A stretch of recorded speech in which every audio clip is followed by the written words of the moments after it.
शांत रहिए। पढ़ाया जा रहा है डी ब्लॉक तत्व, डी ब्लॉक के एलिमेंट।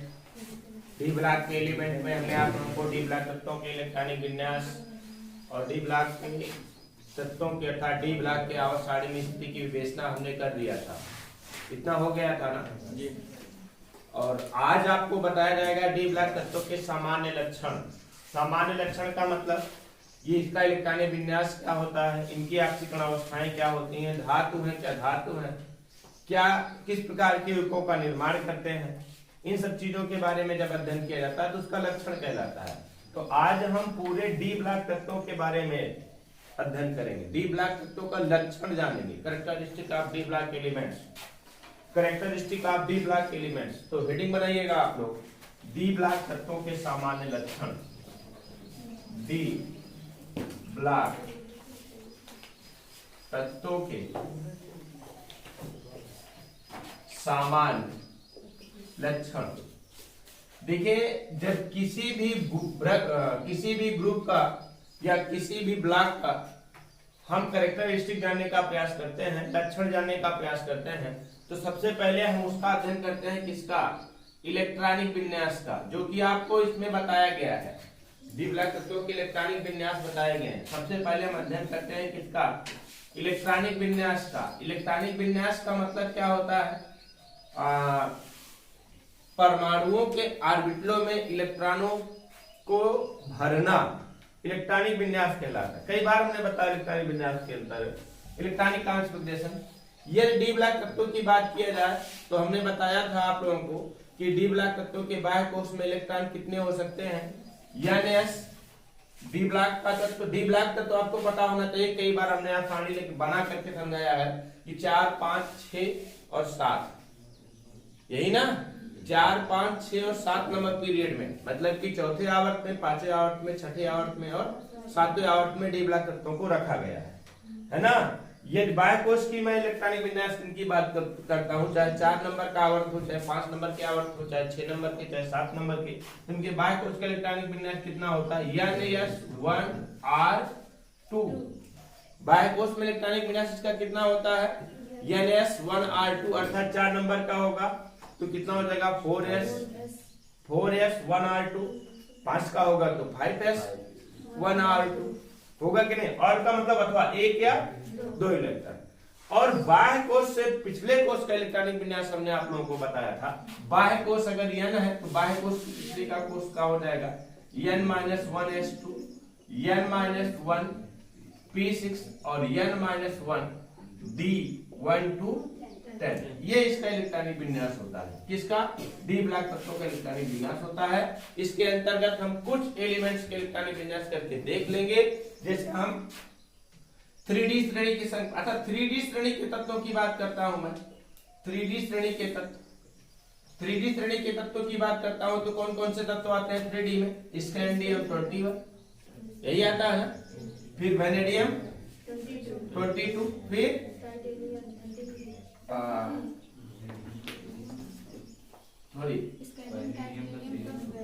स्कैंडियम 21, 22 कितना होता है टाइटेनियम, फिर 23 वेनेडियम, 24 क्रोमियम, फिर 25 मैग्नीज। इस तरीके से इलेक्ट्रॉनिक विन्यास सबका करेंगे हम। 26 किसका, आयरन, 27 कोबाल्ट, 28 निकेल। इलेक्ट्रॉनिक विन्यास कर लेते हैं हम तो क्या हो जाता है, स्कैंडियम का इलेक्ट्रॉनिक विन्यास करते हैं तो क्या होता है 1s2, 2s2, 2p6, 3s2, 3p6, 3d1 और क्या हो जाएगा आपका 4s2, यही होगा। इस तरीके से हम टाइटेनियम का इलेक्ट्रॉनिक विन्यास करते हैं तो 1s2, फिर 2s2, 2p6, 3s2, 3s2, फिर क्या हो जाएगा आपका 3p6, 3d2, 4s2। इस तरीके से करेंगे तो इसका क्या हो जाएगा आपका 3d3 और 4s2। इसका करेंगे क्रोमियम का, ये तो सेम होगा, लेकिन क्रोमियम में अपवाद होता है। क्या होता है 3d4 होना चाहिए, हो जाता है क्या 3d5 और 4s1। हाफ फुलफिल होने के कारण हाफ फुलफिल होने के कारण इस तरीके से इसको लिखेंगे। क्या है आपका ये अपवाद है ना। उसके बाद आते हैं मैग्नीज का, तो इसका करेंगे तो 3d5 ही रहेगा और 4s2 हो जाएगा, है ना। और फिर इसका आयरन की बात करता हूं मैं, तो क्या हो जाएगा 3d6 और 4s2। इस तरीके से कोबाल्ट की बात करता हूं तो सेम होगा, इस तरीके से हो जाएगा 3d7 और 4s2। फिर निकिल की बात किया जाए तो क्या हो जाता है 3d8 और 4s2। और यहीं पर अगर लिखा जाए किसको, कापर को लिखा जाए, कोबाल्ट निकिल कापर को लिखा जाए 29, तो इसका इलेक्ट्रॉनिक कॉन्फिगरेशन हो जाएगा 1s2 2s2 2p6 3s2 3p6 और फिर 3d10 और 4s1। दिखाई दे रहा है इसमें 3d10 हो जाएगा कि नहीं। ए भी क्या है आपका अपवाद ही है, अपवाद है कि नहीं है। इसी तरीके से हम बात करते हैं किसका, जिंक का 30 होता है, कितना होता है 1s2 2s2 2p6 3s2 3p6 3d10 4s2, है ना। तो आप लोगों ने देखा पूरे के पूरे डी ब्लॉक तत्वों के इलेक्ट्रॉनिक विन्यास ये होता है। बाह्य कोश का ns1r2 होता है, बाह्य कोश से पिछले कोश का n-1s2 n-1p6 n-1d1 to 10 होता है। जबकि हम सिर्फ 3D संक्रमण श्रेणी के तत्वों के इलेक्ट्रॉनिक विन्यास की हमने चर्चा किया है। 3D संक्रमण श्रेणी का मतलब कि आवर्त कौन सा होगा आपका, पीरियड नंबर कौन सा होगा 4 होगा। तो आउटर मोस्ट सेल में 4s2 4s2 4s1 4s2 4s2 4s1 4s2 होगा। जबकि आफ्टर मोस्ट सेल के पहले का सेल की बात करता हूं मैं, पहले के सेल की बात करता हूं तो 3s2 3p6 3d1 3s2 n minus, अगर इसको हम रखते हैं कितना, इसको रखते हैं 4 तो हो जाएगा 1r2 और फिर इसका हो जाएगा कितना आपका 4s2 सॉरी 3s2 4 में से एक गया 4 में से 1 गया 3, फिर 3s2 फिर क्या हो जाएगा आपका 3p6 फिर क्या हो जाएगा 3d1 to 10। ये आपका कौन से संक्रमण श्रेणी के तत्व हैं, 3D श्रेणी के तत्वों का इलेक्ट्रॉनिक विन्यास हो जाएगा, है ना। समझ गए कि नहीं, इलेक्ट्रॉनिक विन्यास शब्द समझ गए अपना।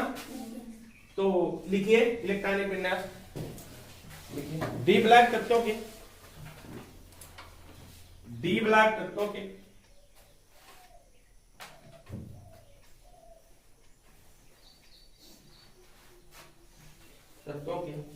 तत्वों में इलेक्ट्रॉन बाह्य कोश से एक कोश पहले, बाह्य कोश से एक कोश पहले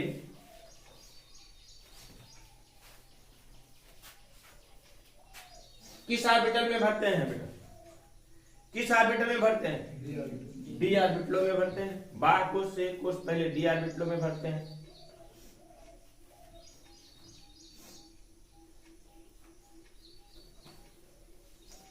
इनके बाह्य कोश का इलेक्ट्रॉनिक विन्यास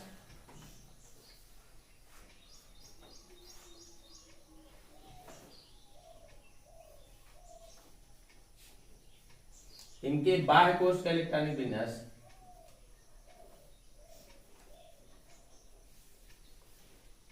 NS1R2 NS1R2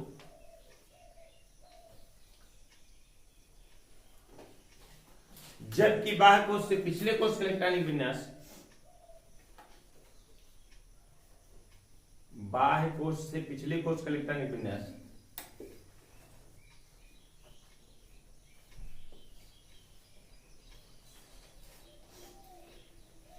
n-1s2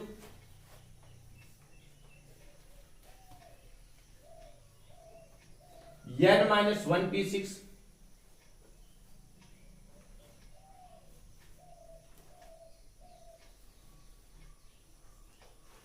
n-1d1 to 10 होता है, n-1d1 to 10 होता है।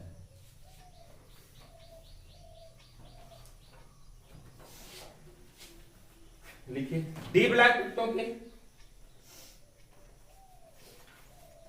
डी ब्लॉक तत्वों की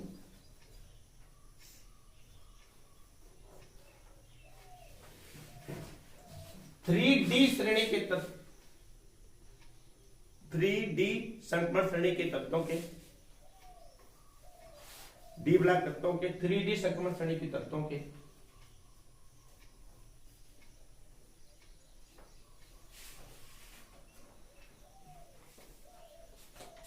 इलेक्ट्रॉनिक विन्यास निम्न है।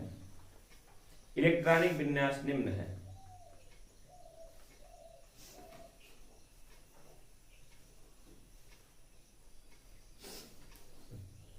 इलेक्ट्रॉनिक विन्यास कर डालिए 3D का।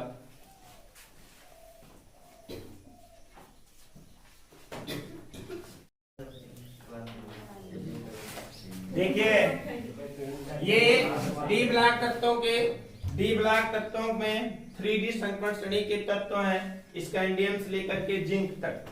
यहाँ पर क्या प्रदर्शित किया जा रहा है कि डी ब्लॉक तत्वों की एक महत्वपूर्ण विशेषताएं बताने का प्रयास किया गया है। कौन सी विशेषता बताने का प्रयास किया गया है? देखिए स्कैंडियम की ऑक्सीकरण अवस्था, एक ऑक्सीकरण अवस्था में लेवल कौन सा होता है? +3 होता है। टाइटेनियम का कौन सा होता है? +4 +3 +2। मतलब यहां से यहां तक जाते हैं तो ऑक्सीकरण संख्याओं में क्या होती जा रही है? वृद्धि होती जा रही है। और कहां तक? मैग्नीज है। देखिए इसकी एक ऑक्सीकरण संख्या, इसकी 3 प्रकार की ऑक्सीकरण संख्या, फिर 4 प्रकार की, फिर 5 प्रकार की, मैग्नीज की 6 प्रकार की ऑक्सीकरण संख्याएं होती हैं।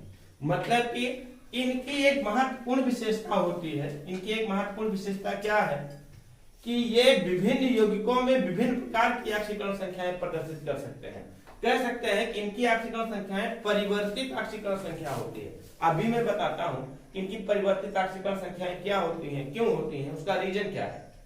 लेकिन पहले तो इतना जानिए कि ये विभिन्न यौगिकों में विभिन्न ऑक्सीकरण संख्याएं प्रदर्शित करेंगे। जैसे टाइटेनियम किसी यौगिक में +4 की दिखाएगा तो किसी यौगिक में +2 की दिखाई देगा। या मैंगनीज की बात करता हूं तो किसी यौगिक में +7 की दिखाएगा तो किसी यौगिक में +4 की दिखाएगा। ऑक्सीकरण अवस्थाएं इसकी परिवर्तित हो सकती हैं, बदल सकती हैं। और 5 तक का मतलब कि जब तक डी में 5 तक हुआ, मतलब कि आधा भरा भाई, D1 D2 D3 D4 D5, तब तक में ऑक्सीकरण संख्याओं में क्या हो रही थी? वृद्धि हो रही थी। और जैसे 5 से 6 होना शुरू हुआ, ऑक्सीकरण संख्याओं में क्या होने लगी? कमी होने लगी। इसका एकमात्र रीजन है क्या? एकमात्र रीजन है, आपको पता होना चाहिए कि किसी भी डी ब्लॉक तत्वों का इलेक्ट्रॉनिक विन्यास की मैं बात करता हूं तो कितना होता है? NH2, फिर N-1S2, फिर N-1 P6, फिर क्या होता है? N-1 D1 to 10, यही होता है। आप देख रहे हैं ये आउटर मोस्ट सेल है, बाह्य कोश NH2। क्या ये बाह्य कोश पूर्ण रूप से भरा हुआ है? नहीं भरा हुआ है। और बाह्य कोश से एक कोश पहले का d ऑर्बिटल भी क्या पूर्ण रूप से भरा हुआ है? नहीं भरा हुआ। देखिए जैसे d ऑर्बिटल पूर्ण रूप से भर गया, जैसे डी ऑर्बिटल पूर्ण रूप से भर गया, जिंक में आपको पता होना चाहिए कि जिंक के डी ऑर्बिटल में कितना इलेक्ट्रॉन होता है? 10 इलेक्ट्रॉन होता है। मतलब डी ऑर्बिटल पूर्ण रूप से भर गया, तैसे उसकी ऑक्सीकरण अवस्था स्थिर हो गई, फिक्स हो गई। और कितनी हो गई आपकी? +2 हो गई। समझ पा रहे ना? और जब तक डी ऑर्बिटल क्या था? अपूर्ण था, आंशिक रूप से भरा हुआ था। जब तक डी ऑर्बिटल आंशिक रूप से भरा हुआ था तब तक के तत्वों की ऑक्सीकरण संख्याएं क्या हो रही थी? परिवर्तित हो रही थी, चेंजेबल हो रही थी। किसी यौगिक में कोई ऑक्सीकरण संख्या होगी, किसी यौगिक में कोई ऑक्सीकरण संख्या होगी। जैसे डी ऑर्बिटल हमारा फिलअप हो गया तैसे आपका देख रहे हैं कि इसकी ऑक्सीकरण अवस्था फिक्स हो गई। इसका सीधा सीधा कारण होता है परिवर्तित ऑक्सीकरण संख्या प्रदर्शित करने का। ये परिवर्तित ऑक्सीकरण संख्या चेंजेबल ऑक्सीकरण स्टेट है, ऑक्सीडेशन का स्टेट है। परिवर्तित ऑक्सीकरण होने का सिर्फ एकमात्र कारण है कि इनका बाह्य कोश भी क्या होना? अपूर्ण होना। क्या होना? अपूर्ण होना। और बाह्य कोश के पिछले कोश का डी ऑर्बिटल भी क्या होना? अपूर्ण होना। इसका रीजन महत्वपूर्ण यही है कि परिवर्तित ऑक्सीकरण संख्या प्रदर्शित करना। समझ गए कि नहीं? मैं आपको यही इतना बताऊंगा, यही इतना लिखाऊंगा कि डी। अच्छा ये तो सिर्फ आवर्त नंबर, देखो गलत लिखा गया है, आवर्त नंबर 4 होगा, यहाँ पर श्रेणी 3 होगी। आवर्त नंबर 4 के एलिमेंट्स की बात हो रही है, सिर्फ ये आवर्त नंबर 4 के एलिमेंट्स की बात हो रही है। इसी तरीके से आवर्त नंबर 5 के एलिमेंट्स के डी ब्लॉक तत्वों की बात करेंगे तो वहां पर भी उन तत्वों की ऑक्सीकरण संख्याएं लगभग यही होगी। वहां पर उन तत्वों की ऑक्सीकरण संख्याएं भी यही होगी। 6 की मैं बात करूंगा तो वहां भी यही होगी। मतलब कि परिवर्तित ऑक्सीकरण संख्या वहां भी प्रदर्शित होगी, जबकि बात करेंगे हम थर्ड बी के तत्वों की। जिंक कैडमियम मरकरी की मैं बात करूंगा। जिंक है, उसके नीचे कैडमियम, उसके नीचे मरकरी है, तो उसकी ऑक्सीकरण संख्या सामान्यतः लगभग क्या होती है, +2 होती है। कहीं कहीं चेंजेबल होती है, लेकिन लगभग क्या होती है आपकी +2 ही होती है। समझ गए कि नहीं? ये ऐसा क्यों करता है? ये महत्वपूर्ण लक्षण है इसका। डी ब्लॉक तत्वों का एक महत्वपूर्ण लक्षण है क्या? तत्वों की ऑक्सीकरण संख्याओं में क्या क्या होना, परिवर्तन होना। तत्वों की ऑक्सीकरण संख्या परिवर्तित होती है। क्यों परिवर्तित होती है? क्योंकि इनका बाह्य कोष और बाह्य कोष से एक कोष पहले का कोष भी क्या होता है, अपलोड होता है। तो लिखिए विभिन्न प्रकार की ऑक्सीकरण अवस्थाएं।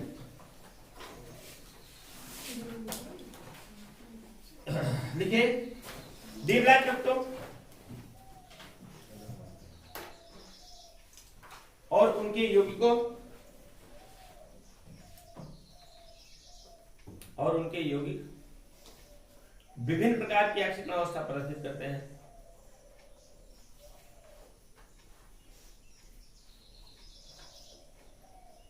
विभिन्न प्रकार की ऑक्सीकरण अवस्था प्रदर्शित करते हैं।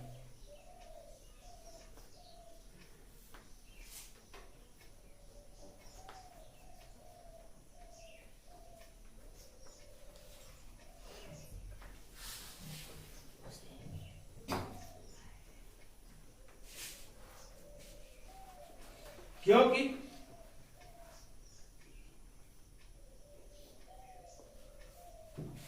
डी ब्लॉक तत्वों में NS orbital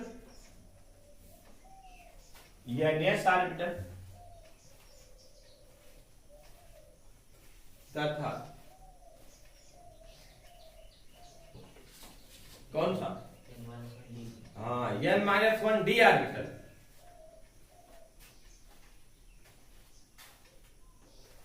NS orbital, N-1D orbital आंशिक रूप से भरे होने के कारण, आंशिक रूप से भरे होने के कारण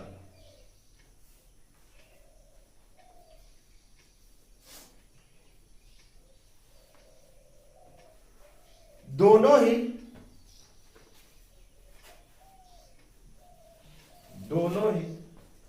रासायनिक बंध बनाने में भाग लेते हैं।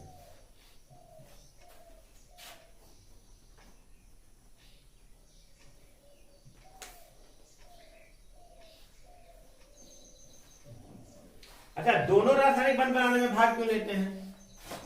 क्योंकि यहां पर NS ऑर्बिटल और N-D ऑर्बिटल दोनों की ऊर्जाएं लगभग क्या होती हैं, समान होती हैं।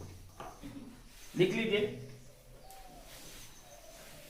डी ब्लॉक तत्वों के NS ऑर्बिटल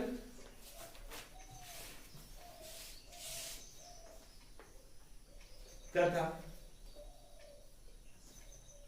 NS ऑर्बिटल तथा N-1D ऑर्बिटल, NS ऑर्बिटल तथा N-1D ऑर्बिटल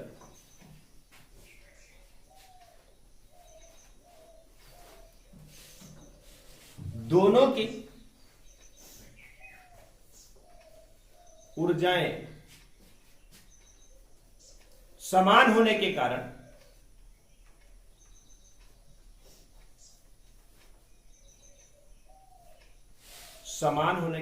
दोनों ही रासायनिक बंध का निर्माण करते हैं।